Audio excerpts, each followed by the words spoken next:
ideal solutions. Okay, such type of solutions are formed by the combination of the molecules having same structures or having almost identical intermolecular force of attraction. If we are talking about ideal solution, then always remember that ideal solutions are the solutions. Ideal solutions ऐसे solutions होते हैं जो कि क्या करते हैं, which obeys Rawls law. जो ideal solutions होते हैं ये रॉल्स लॉ को ओबे करते हैं. ठीक है, अब रॉल्स लॉ को किस तरह से ओबे करते हैं, तो ये जो सॉल्यूशंस होते हैं ये सॉल्यूशंस बनते हैं by the combination of, suppose कि ये हमारा सॉल्वेंट है, ए हमारा कोई सॉल्वेंट है. जब ए टाइप के सॉल्वेंट और सॉल्वेंट कंबाइन होगा बी टाइप के सॉल्यूट और सॉल्यूट से, तो अब जो हमारे पास में सोल्यूशन बनता है वो किस तरह से बनता है, ए और बी टाइप का सोल्यूशन बनता है. जैसे कि जो ए था हमारा सॉल्वेंट था और जो बी था वो क्या है, सॉल्यूट है. तो ये कंबाइनली क्या बन गया है, ये कंबाइनली सोल्यूशन बन गया है. इसका मतलब क्या कि यहाँ पर याद रखना हमेशा जो इस टाइप के सोल्यूशंस होते हैं, आइडियल सोल्यूशंस जो होते हैं, आइडियल सोल्यूशंस के जो सॉल्वेंट के बीच में जो इंटरमॉलिक्यूलर फोर्स ऑफ अट्रैक्शन होगा और जो सॉल्यूट के बीच में जो इंटरमॉलिक्यूलर फोर्स ऑफ अट्रैक्शन होगा, वही सेम उतना ही इंटरमॉलिक्यूलर फोर्स ऑफ अट्रैक्शन किस किस के बीच में होगा, सॉल्वेंट और सॉल्यूट के पार्टिकल के बीच में. मतलब कि जो सोल्यूशन है, ये आइडियल सॉल्यूशंस ऐसे सॉल्यूशंस होते हैं जिसके अंदर क्या होगा, जो सॉल्यूट और सॉल्वेंट के बीच में जो फोर्स ऑफ अट्रैक्शन होगा, same force of attraction solute और सॉल्वेंट के पार्टिकल या मॉलिक्यूल के बीच में भी होता है. और तभी ऐसे ही सॉल्यूशंस को हम लोग क्या कहते हैं, आइडियल सॉल्यूशंस कहते हैं. अब यहाँ पर जो इंटरमॉलिक्यूलर मतलब जिस फोर्स ऑफ अट्रैक्शन से ये सॉल्वेंट के पार्टिकल्स आपस में कनेक्टेड है, जैसे कि ये जो सॉल्वेंट है ए के बीच में जो फोर्स ऑफ अट्रैक्शन है, सेम उतना ही फोर्स ऑफ अट्रैक्शन बी के मॉलिक्यूल या पार्टिकल के बीच में. और जो हमारा सॉल्यूशन के बीच में जो नया बॉन्ड बन रहा है, ए और बी के बीच में जो बॉन्ड बन रहा है वो भी बिल्कुल सेम है जो सॉल्यूट और सॉल्वेंट के बीच में था. बस ऐसे ही टाइप के सॉल्यूशंस को हम लोग क्या कहते हैं, आइडियल सॉल्यूशंस कहते हैं. अब ये जो आइडियल सॉल्यूशंस होते हैं, दीज आइडियल सॉल्यूशंस, क्योंकि यहाँ पर अगर हम लोग कंसिडर करें कि ये हमारा जो सॉल्यूट है ये हमने 50 क्यूबिक सेंटीमीटर रखा हुआ है, जो सॉल्वेंट है ये भी कितना रखा हुआ है, 50 क्यूबिक सेंटीमीटर रखा हुआ है. तो यहाँ पर जो हमको सॉल्यूशन मिला है वो कितना मिला है, 100 क्यूबिक सेंटीमीटर मिला है. मतलब कि यहाँ पर वॉल्यूम में कोई चेंज नहीं आया है. जितना हमने रिएक्टेंट साइड पे रखा था एग्जैक्टली उतना ही हमको यहाँ पे प्रोडक्ट साइड पे भी मिला है. इसका मतलब क्या, there is no change in volume. तो जब ये मिक्स हो जाते हैं, so enthalpy of mixing of volume, change in enthalpy of mixing of volume is equal to 0. मतलब वॉल्यूम में कोई चेंज नहीं आया है. और सेम जब वॉल्यूम में चेंज नहीं आया है तो इसकी एंथैल्पी में भी कोई चेंज नहीं आया है. So enthalpy of mixing is also equals to 0. मतलब वॉल्यूम में भी चेंज नहीं आया है, एंथैल्पी में भी कोई चेंज नहीं आया है.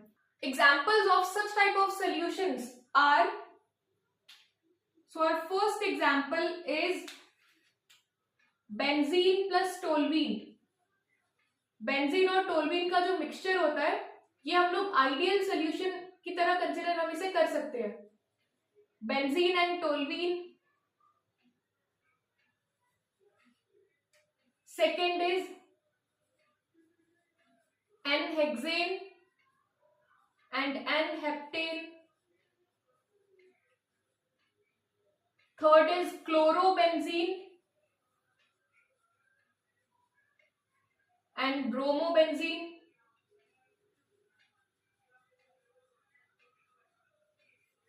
Fourth type of example is ethyl chloride and ethyl bromide. Ethyl chloride plus ethyl bromide.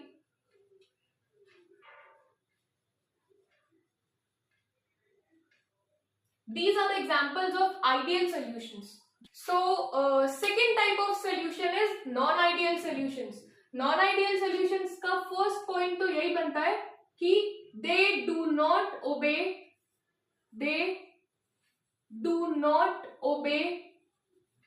Rolle's law.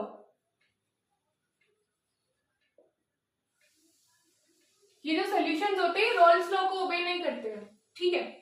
फिर second, अब अगर रॉल्स लॉ को ओबे नहीं करते तो इनका जो enthalpy of mixing of volume है ये भी रहेगा not equal to 0। And third is change in mixing of enthalpy is also not equal to 0। ये 0 के इक्वल नहीं होते। अच्छा, इसका रीजन क्या होगा?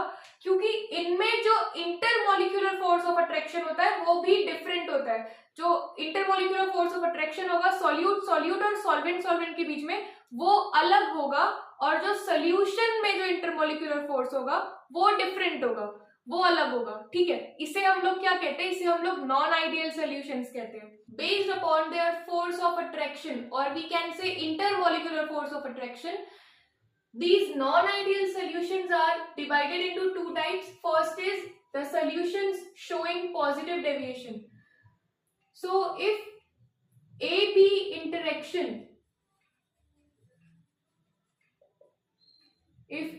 interactions are weaker than the interactions between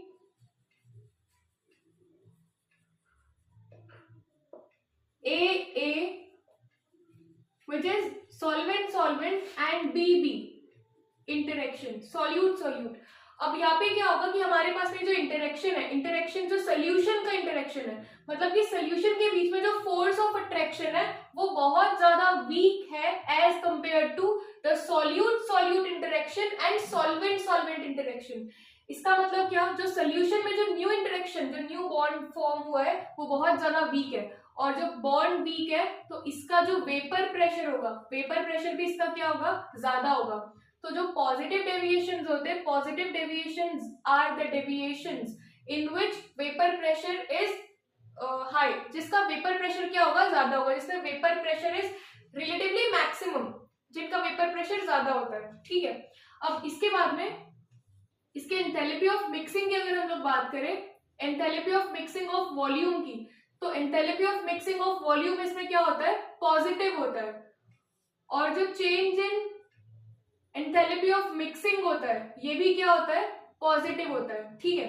अब यहाँ पर ये जो वॉल्यूम है, वॉल्यूम पॉजिटिव क्यों है? क्योंकि हमको पता है हमारे जो सॉल्यूशंस होते हैं, ये सॉल्यूशंस के बीच में इंटरमॉलिक्यूलर फोर्स ऑफ अट्रैक्शन बहुत ज्यादा वीक होता है, और intermolecular force of attraction weak होगा तो इनका सेपरेशन जल्दी होगा, और जब सेपरेशन जल्दी होगा और ज्यादा होगा तो यहाँ पर वॉल्यूम में क्या हो जाएगा? इंक्रीज हो जाएगा।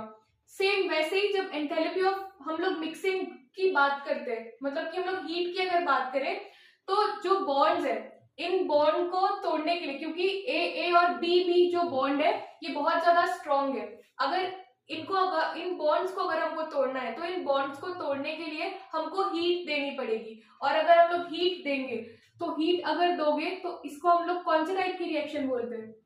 एंडोथर्मिक, जिसमें हीट क्या होती है? एब्जॉर्ब होती है। तो such type of reactions are endothermic, तो इसीलिए भी इसका जो एंथैल्पी ऑफ मिक्सिंग होगा वो क्या होगा? पॉजिटिव होगा, ठीक है। फिर इसके बाद में इसको हम लोग समझते हैं कि पॉजिटिव डेविएशन, हम लोग पॉजिटिव डेविएशन का ग्राफिकल रिप्रेजेंटेशन किस तरह से कर सकते हैं उसको समझते हैं।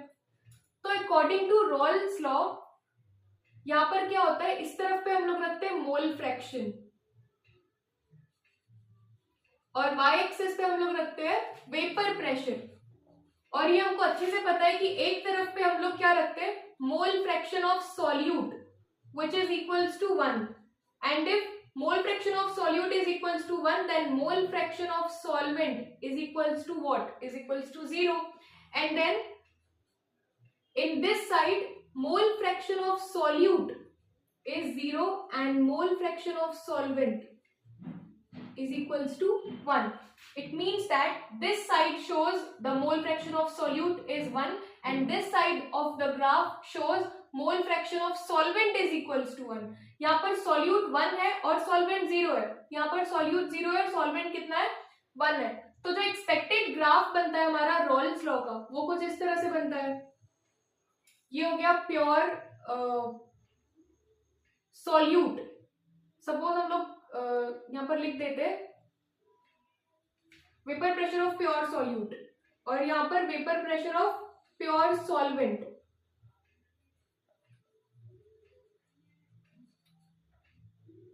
और ये सोल्यूशन को रिप्रेजेंट कर रहे हैं।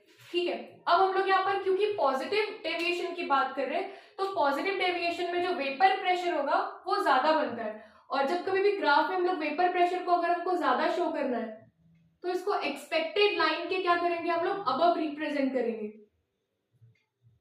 ये जो ब्लू मार्कर से मैं बना रही हूँ, इसको हम लोग, ये जो डॉटेड लाइन से हम लोग रिप्रेजेंट कर रहे हैं, इसे हम लोग कहते हैं the graph showing positive deviation. ये पॉजिटिव डेविएशन शो कर रहा है, मतलब इसका जो वेपर प्रेशर होगा वो वेपर प्रेशर क्या होगा, ज्यादा होगा। वेपर प्रेशर ज्यादा क्यों होगा, क्योंकि सॉल्यूशन में जो इंटरेक्शन है वो कैसा है, सॉल्यूशन में इंटरेक्शन वीक है।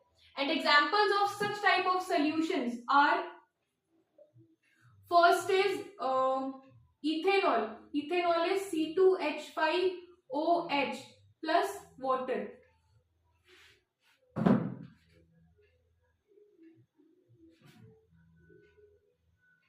Second is ethyl alcohol. Ethyl alcohol, जिसको हम लोग C2H5OH भी कह सकते हैं, और cyclohexane. Third example showing positive deviation is CCl4, CHCl3. These are the examples of positive deviation. Type of non-ideal solutions are the solutions showing negative deviations. Second type of non-ideal solutions are solutions showing negative deviation. ये जो solutions होते हैं negative deviation show करते हैं। अब किस तरह से negative deviation शो करते हैं, क्योंकि पॉजिटिव में ए बी इंटरेक्शन जो था वो वीकर था, तो नेगेटिव डेविएशन में क्या हो जाएगा, जो ए बी इंटरेक्शन होगा, these interaction are stronger than the interaction between A and B B.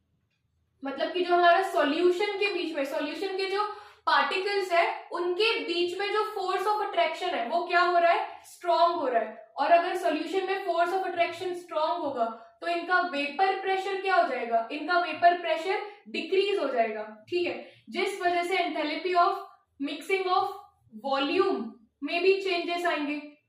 अब यहाँ पर वॉल्यूम क्या हो जाएगा, वॉल्यूम यहाँ पर डिक्रीज हो जाता है, तो enthalpy of mixing of volume जो होगा, change in enthalpy of mixing of volume is negative. Solution के पास इतना ज्यादा स्ट्रॉन्ग बॉन्ड है, तो सारे जो पार्टिकल्स है वो आपस में टाइटली आकर एक दूसरे से कनेक्टेड हो जाएंगे, तो ये कम वॉल्यूम लेंगे, तो वॉल्यूम क्या हो जाएगा, नेगेटिव हो जाएगा। और जो मिक्सिंग ऑफ एंथैल्पी है, मिक्सिंग ऑफ एंथैल्पी जो हो जाएगी वो भी क्या हो जाएगी, नेगेटिव। मतलब क्योंकि वेपर प्रेशर डिक्रीज हो रहा है सोल्यूशन में, क्योंकि बॉन्डिंग स्ट्रॉन्ग हो रही है, तो वेपर प्रेशर इसका अपने आप क्या हो जाएगा, डिक्रीज हो जाएगा।